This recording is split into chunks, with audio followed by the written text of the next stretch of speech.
సింహాసనము చుట్టూ 24 సింహాసనములుండెను. ఆ సింహాసనములందు 24 పెద్దలు తెల్లని వస్త్రములు ధరించుకుని తమ తలల మీద సువర్ణ కిరీటములు పెట్టుకున్న వారై కూర్చుండిరి. ఆ 24 సింహాసనములపై కూర్చున్న 24 పెద్దలు ఎవరో కొన్ని విషయాలు గత పాఠంలో మనం ధ్యానం చేసుకున్నాం. కొంతమంది దేవదూతలు అంటారు, కొంతమంది 12 మంది గోత్రకర్తలు, 12 మంది అపోస్తలులు, 24 మంది అంటారు.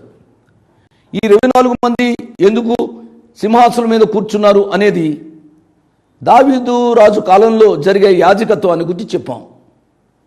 యాజకులు చాలామంది ఎక్కువైన సమయంలో దావీదు మహారాజు 24 గుంపులుగా చేశారు యాజకులను.